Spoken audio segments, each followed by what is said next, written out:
గర్భవతులు పోషకాహారం తీసుకుంటే ఆరోగ్యంగా ఉంటారని మున్సిపల్ చైర్పర్సన్ ఆకుల రజిత వెంకన్న అన్నారు. సెప్టెంబర్ నెలను పోషణ మాసంగా ప్రకటించి ఆరోగ్యంపై అవగాహన కల్పిస్తున్నట్లు చెప్పారు. హుస్నాబాద్ పట్టణంలోని అంగన్వాడీ సెంటర్లో సామూహిక శ్రీమంతాలు నిర్వహించి అన్నప్రసాదం చేశారు. గర్భవతులు నెల నెల వైద్య పరీక్షలు చేసుకుని వైద్యుల యొక్క సలహాలు పాటించాలన్నారు. తల్లి ఆరోగ్యంగా ఉంటే పుట్టబోయే బిడ్డ ఆరోగ్యంగా ఉంటారని చెప్పారు. అనంతరం శిశువులకు అన్నప్రసన్నం చేయించారు. ఈ కార్యక్రమంలోని సిడిపిఓ జయ, కౌన్సిలర్స్ వాలా సుప్రజ, కోమటి స్వర్ణలత, సూపర్వైజర్ అంగన్వాడీ టీచర్లు, ఏఎన్ఎంలు, ఆశా కార్యకర్తలు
జాగ్రత్తగా మీ హెల్త్ని ఎప్పటికప్పుడు కూడా మరి వైద్య ఆరోగ్య శాఖ వాళ్ళు, అంగన్వాడీ టీచర్లు మరి మీ ఎత్తుకు తగ్గ బరువు, పిల్లల బరువు కానివ్వండి, మీ బరువు కానివ్వండి, ఎప్పటికప్పుడు చెకప్ చేయించుకోండి.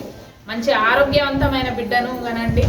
మంచి నార్మల్ డెలివరీ అయ్యేందుకు బెడ్ రెస్ట్ అనగానే ఇప్పుడు మేడం చెప్పింది, బెడ్ రెస్ట్ అనగానే బెడ్కి అంకితం కాకుండా ఇంట్లో చిన్న చిన్న పనులు చేసుకోండి.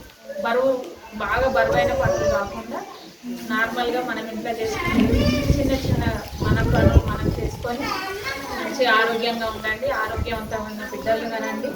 ఆరోగ్యవంతమైన బిడ్డలు పెంచుకునేందుకు కూడా మీరందరూ కూడా మంచి భవిష్యత్తు కోసం, మంచి దేశం కోసం, మంచి మన విజ్ఞానవంతమైన, వికాసవంతమైన బిడ్డలను మనం దేశానికి అందించాలి.